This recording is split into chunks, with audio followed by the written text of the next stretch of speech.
Welcome back. So in the last lectures we have seen parameterization with the help of data provider and XML file. So in this lecture we will concentrate on one more topic, which is nothing but testng listeners. Okay, somehow this topic is not added. Let me add this. Okay, so all these topics we have successfully discussed in the previous lectures: groups, annotations, include, exclude, how to control test case execution, XML file, data provider, parameterization, and the topics we left right now is testng listeners and running tests parallelly with testng. Okay, so what are testng listeners?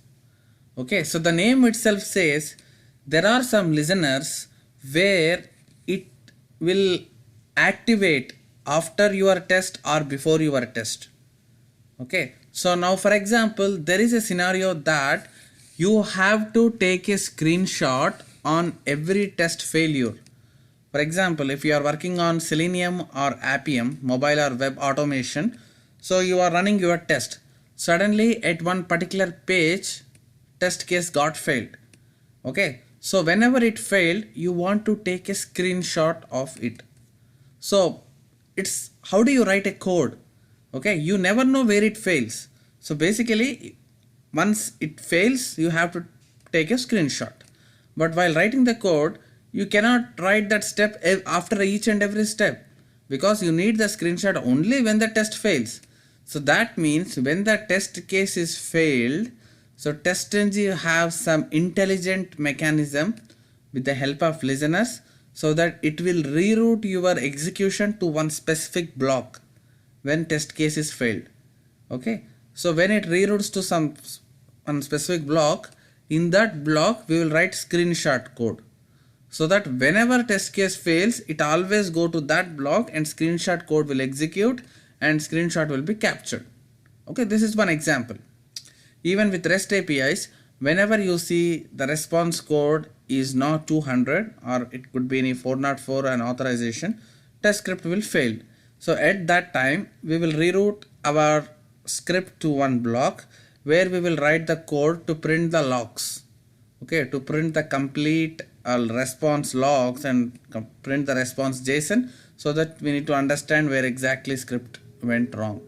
Okay, so what is this block, what is this redirection? So all this we'll be seeing now. So all this can be achieved with the help of testng listeners. So listeners, you mean if you see that word, listener listens your test cases. Okay, it listens to your execution results. When it hear that something is failed, then it will invoke one particular method. Again it will keep on listening. When it listens that something is success, it will invoke another method. So you can write whatever code you need in that particular method. Okay, so let's see that practically. You will get more idea what I am talking now when I start writing a code. Okay, so in this lecture just follow for few minutes what I am writing it here. By end of this lecture I am pretty sure that you will get clear understanding of testng listeners. Okay, so first let me create one class. I would create new class and let's say that is listeners. Click on finish. Right, so now to implement these listeners in your testng, there is an interface called iTestListener. So iTestListener is an interface which have all the methods for this testng listeners. Okay, so you need to implement that interface to use this listeners concept in your framework. Okay, so as I said, iTestListener is an interface which implements, it's very easy topic. Okay, which implements testng interface. Right, so if you want to implement the methods present in this interface, you can call like this: implements iTestListener. Okay, if you write like this, that means we are going to implement the all the methods present in this interface. So more about that interface and all, if you want to understand, watch my core Java section. There I have clearly explained what is interface and how do you call interface. We use a keyword called implements. Alright, so I told that we need to implement the methods of this interface, isn't it? So move your cursor on this and simply say this org.testng. Okay, if you import this, you will get rid of that error.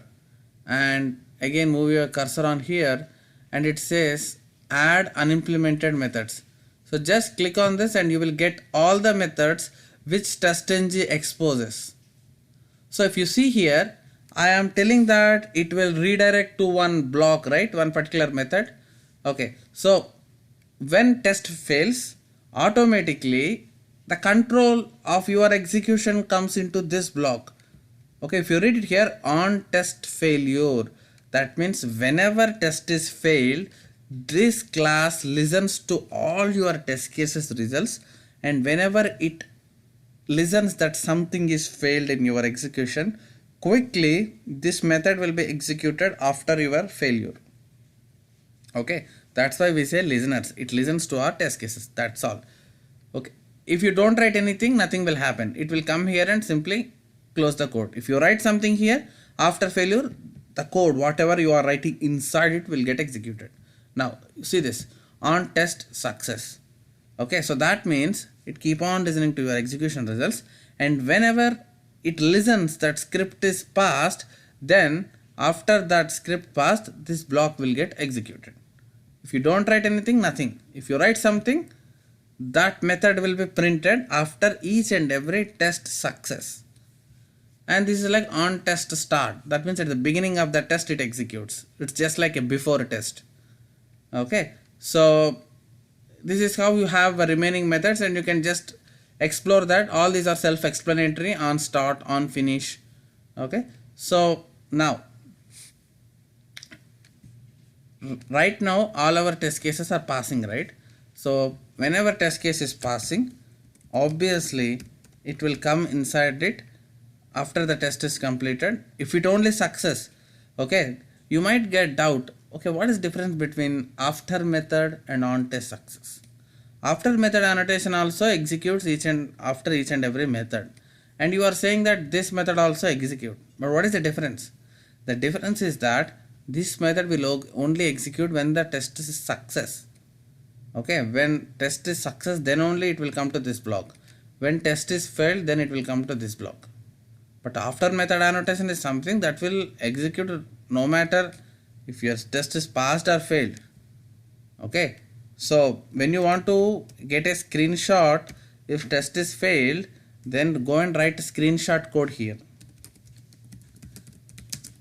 Or when you are dealing with REST APIs, if you want to pull out the entire response to see how it is behaving, then print the response if API is failed. So even in the mobile if something failed, then pull out the screenshot of that particular app. So in this way you can write that code on test failure whenever you are developing framework. So this method will not execute every time, right? This method only executes when something is wrong. So basically generally people don't use this on test success, or people might use if they are building any reporting, if they want to write one HTML report where they need to keep track of each and every test success. So they'll write that system.println and they prepare customized JUnit reports. That's a rare case. Okay, so I'm just showing you example. I'll write something like this: I successfully executed listeners pass code, something like this. Okay, right now all our test cases will obviously pass because there is nothing like failure. We are just printing a messages. So after each and every test we have to see this printing in our output. Okay, so one more thing before you run your test cases now. So you need to tell to your testng.xml file where exactly this listeners is located. Okay, when you are running your testng.xml, you have to tell where this listeners class is located. If you don't tell, it will not go and redirect to this particular Java class. Okay, so that's mandatory. Most of the students miss this step and reach out to me saying that, hey, my listeners code is not working. Okay, it's not working because your testng.xml file does not know what exactly listeners class is located. So if you want to give that information in your testng, after the suite and before the test folders, like listeners,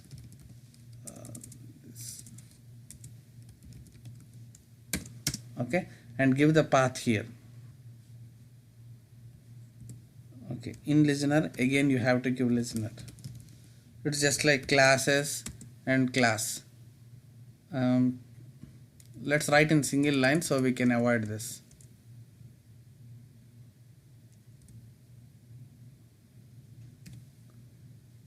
Listener class name equals to, where exactly it is in listeners.java, right? So you can say test, better to write this outside that particular file, or you can just keep it there, test dot, wherever you want you can place this listeners, test dot listeners. Yep, all right, that's all. We have successfully configured this listeners to our testng XML file. Okay, just put double quotes here, that's mandatory. It's just like any other definition here. So for class name we have defined it here, and you can simply put name or you can write it class hyphen name, it's up to you, both works. And that name of that class you have to put it in double quotes, and instead of classes plural we are writing listeners, and inside singular class a singular listener, and write the name which you are referring to. That's all. Now you run the test. So after each and every successful test you have to see the message of this line. So that concludes that our control of execution is coming to this block after each and every success test, because I am writing this step inside on test success method. Okay, if you write same step inside here, you will not see this executing all the time until your script start failing. Okay, let me run and see what happens. Run as testng suite. Okay, total 10 test cases passed, and you see your output. For every test, I successfully executed listeners. I successfully executed listeners. You see that after each and every test case, you are seeing the output like this. Okay, that means our listeners are working. So if the same test, if you comment out, if you copy this line and paste it here, and if you comment this time you will not see any of this line, because we are writing that in failed code, not in the past code, right? So nothing is failed and no code will come to this block, and you will not see any of this executing. You see that there is no such message like that I have successfully executed pass. Okay, fail something and you will see it is coming here. Okay, let me fail any test here. Day 1 I'll go. Let me put assertion to fail the test. So you might not reached about assertions topic yet. While teaching framework or while including real automation code into this framework, then I would teach you assertions and how to validate the things. So for now, if you want to fail test, you can put assert dot assert true and send false. So that means it will expect false true argument inside this block, but actually we are sending false argument. That should fail the test. So for last execution, I will okay, not here. This is like after test annotation, right? Let me put it in @test. Yeah, because this is real test case. This is just a post request activity. Now after printing hello, you will see that your control goes to this listener and say I failed executing this listener's passcode. Let me show you the code. Run as testng and yep, one failure, and we know why. And you see that after hello, as we are failing there, it came to that listeners and said that I failed executing, isn't it? So that's how you can use the listeners, and it's up to you what code you want to use if script fails. All right, I hope you have very clear understanding on listeners now. All right, so next continue this in the next lecture. Thank you.